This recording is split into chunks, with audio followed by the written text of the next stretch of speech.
Hello, everybody. Welcome back to another week of school here at Mount Lebanon. This week, we're going to be looking at the fruit of the Spirit, self-control.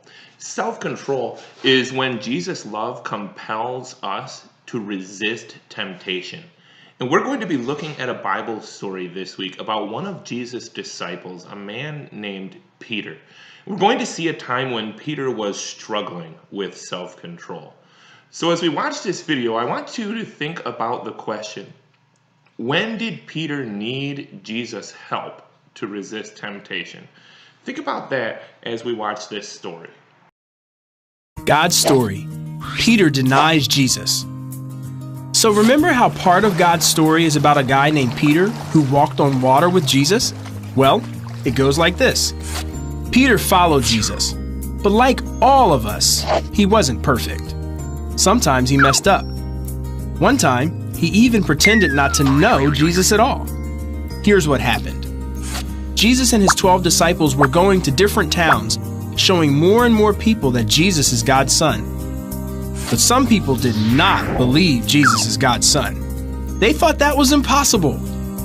And they got so mad that Jesus said he was God's son that they tried to have him arrested, even killed. Turns out, Jesus had to die to rescue us. See, he was perfect, yet chose to come to our broken world and live and die just like us. But then he came back to life, which means Jesus really was sent from God and really is stronger than death. So now, even though we all mess up, we can follow Jesus and one day live with him forever.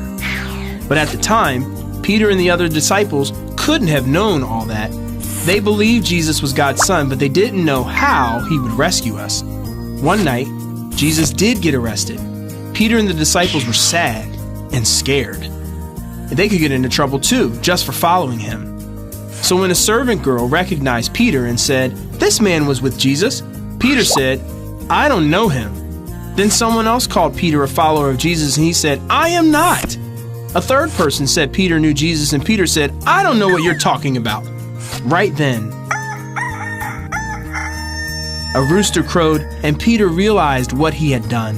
In fact, Jesus had told Peter that he was going to deny him 3 times before the rooster crowed. But guess what?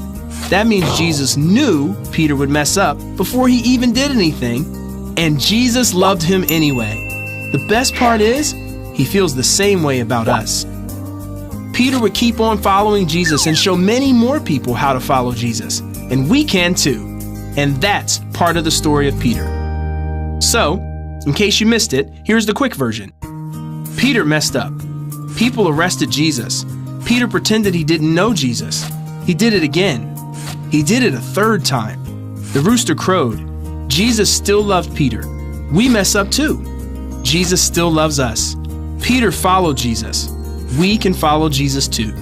And that's a part of God's story.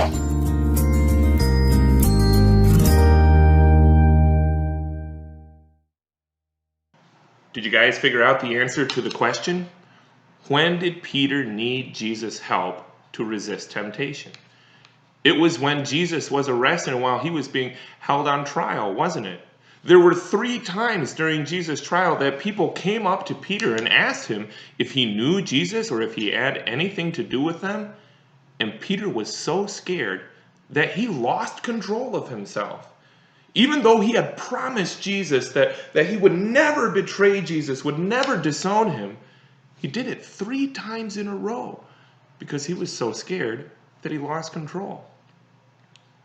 The video that we just watched told us that even though Peter had denied knowing Jesus, Jesus still loved Peter.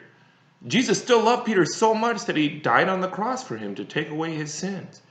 And when Jesus had risen again on Easter, he came to Peter to make sure that Peter knew just how much he loved him.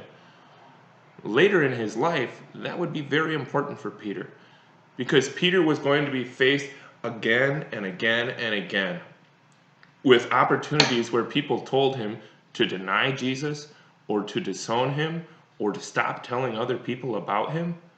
But now, because Peter knew so deeply the love that Jesus had for him, He was able to use self-control. He was able to resist the temptation to disown Jesus and instead keep telling other people about him.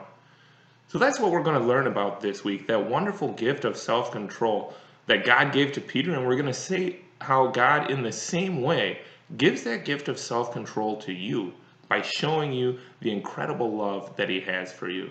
I'm looking forward to learning more about it with you guys this week. Take care and God bless.